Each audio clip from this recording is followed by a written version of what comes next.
CLP సమావేశానికి సంబంధించిన తాజా సమాచారం చూస్తున్నాం. నేడు ప్రజాభవన్లో సీఎం రేవంత్ రెడ్డి అధ్యక్షతన సిఎల్పి సమావేశం జరగనుంది. రేపు ఇరిగేషన్పై శ్వేతపత్రం విడుదల నేపథ్యంలో కూడా సిఎల్పి భేటీ కానుంది. ఇరిగేషన్ చర్చలో కాంగ్రెస్ ఎమ్మెల్యేలు అనుసరించాల్సిన వ్యూహంపై సీఎం రేవంత్ రెడ్డి దిశానిర్దేశం చేయనున్నారు.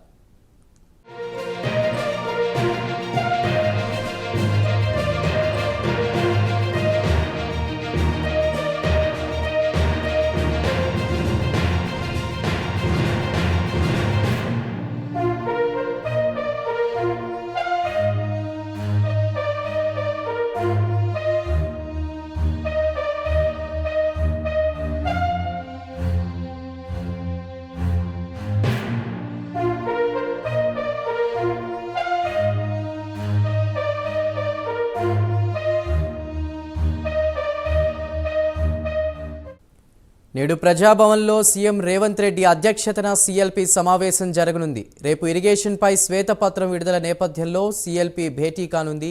ఇరిగేషన్ చర్చలో కాంగ్రెస్ ఎమ్మెల్యేలు అనుసరించాల్సిన వ్యూహంపై సీఎం రేవంత్ రెడ్డి దిశానిర్దేశం చేయనున్నట్టు తెలుస్తోంది.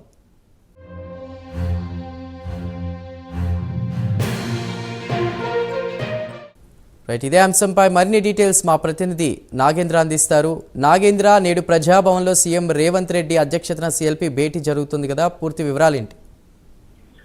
Thank you Chandu.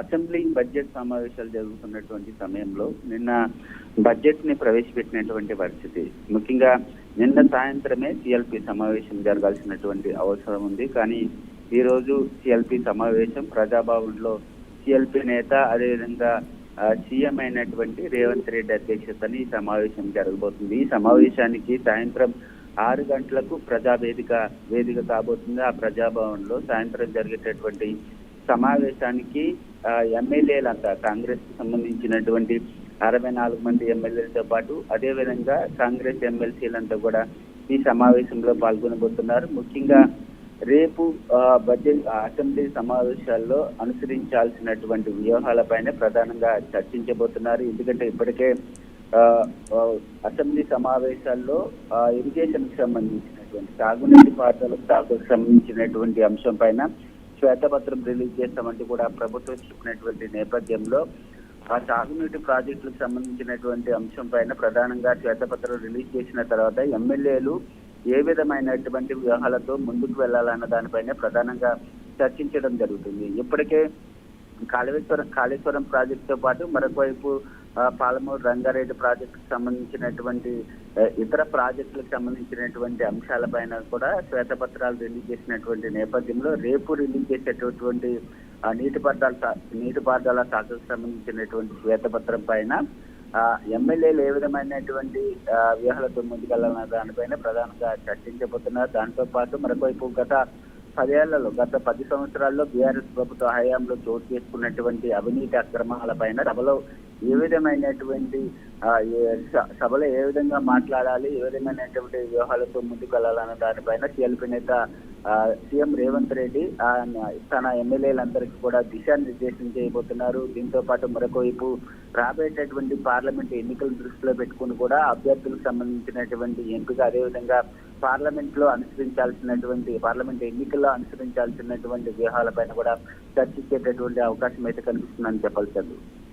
నాగేంద్ర, ఒక పక్క ఇరిగేషన్ కి సంబంధించి శ్వేతపత్రం రిలీజ్ చేస్తున్నారు, సిఎల్పి భేటీ కానుంది. మరి అటువైపు బీఆర్ఎస్ ఆలోచనలు ఏ విధంగా ఉన్నాయి? ఎందుకంటే 12తో సమావేశాలు కంప్లీట్ చేసి అసెంబ్లీ సమావేశాలు 13న పరిశీలనకు సంబంధించి మేడిగడ్డ పరిశీలనకు సంబంధించి కూడా బీఆర్ఎస్ నేతలను ఆహ్వానించాలని ముఖ్యంగా కేసీఆర్ ఆహ్వానించే బాధ్యత ఉత్తమ్ కుమార్ రెడ్డికి సీఎం అప్పచెప్పారు. సో బీఆర్ఎస్ ఎలాంటి ఆలోచన చేస్తోంది అనుకోవచ్చు? ముఖ్యంగా చందు ఇక్కడ ఒకటి మనం గమనించాలి. ఎందుకంటే మేడిగడ్డకు సంబంధించినటువంటి అంశంలో కాళేశ్వరం ప్రాజెక్టు అంశంలో పెద్ద ఎత్తున అవినీతి జరిగింది. దాదాపు 95,000 కోట్లతో నిర్మించినటువంటి కాళేశ్వరం ప్రాజెక్టును పూర్తిగా అవినీతిమయం చేశారు. కాళేశ్వరం ప్రాజెక్టును అడ్డం పెట్టుకుని కొంతమంది 1,000 కోట్ల రూపాయలు సంపాదించారు అనేటటువంటి దానిపైన ఇప్పటికే మేడిగడ్డకు సంబంధించినటువంటి కుంగుబాటికి సంబంధించి కానీ ఇప్పటికే విజిలెన్స్ అధికారులు విచారణ చేస్తున్నారు. దానికి సంబంధించినటువంటి అంశంలో కొంతమంది మేడిగడ్డ మరొక వైపు కాళేశ్వరంకి సంబంధించినటువంటి ప్రాజెక్టుల అంశంలో ఉన్నటువంటి కొంతమంది అధికారులని సస్పెండ్ చేసినటువంటి పరిస్థితి కనిపిస్తుంది. దీంతో పాటు మరొక వైపు అక్కడ జరిగినటువంటి అక్రమాలకు సంబంధించినటువంటి అంశంలోనే కేసీఆర్ ని ఆహ్వానించాలనేటటువంటి అంశాన్ని సీఎం రేవంత్ రెడ్డి చెప్పడం జరిగింది. ఎందుకంటే మేడిగడ్డ విజిట్ కి సంబంధించి అఖిల పక్షాన్ని తీసుకెళ్తున్నారు. దానిలో భాగంగానే కాంగ్రెస్ ఎమ్మెల్యేలు కానీ అఖిల పక్షానికి సంబంధించినటువంటి నేతలు మరొకవైపు మాజీ సీఎం కేసీఆర్ ని కూడా ఆహ్వానించాలంటూ కూడా నీటిపారుదల శాఖ మంత్రికి ఉత్తమ్ కుమార్ రెడ్డిగా బాధ్యతలను అప్పగించినటువంటి పరిస్థితి. కానీ మరొకవైపు 13వ తేదీన నీటి జల వివాదాలకు సంబంధించినటువంటి అంశంలో నల్గొండ వేదికగా బీఆర్ఎస్ పార్టీ భారీ బహిరంగ సభను పెట్టుకుంది. ఆ సభా వేదికగా జల వనరులకు సంబంధించి నీటి వాటాలకు సంబంధించినటువంటి అంశం పైన బహిరంగ సభా వేదిక కేసీఆర్ అదేవిధంగా బీఆర్ఎస్ కి సంబంధించినటువంటి నేతలంతా కూడా బహిరంగ సభలో ప్రస్తావించేటటువంటి అవకాశం ఉంది. కానీ మేడిగడ్డలో ఎటువంటి అవినీతి జరగలేదు, సక్రమంగానే మేము పోలవరం ప్రాజెక్టు కాళేశ్వరం ప్రాజెక్టుకి సంబంధించినటువంటి నిర్మాణం చేసామనేటటువంటిది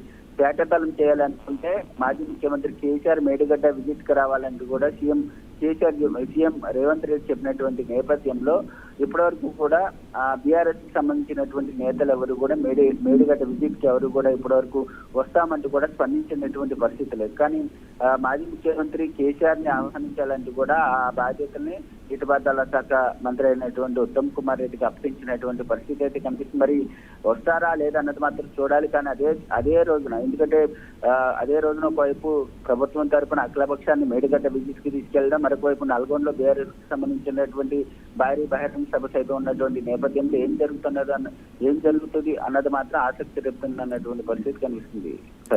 రైట్ నాగేంద్ర, థ్యాంక్ యూ.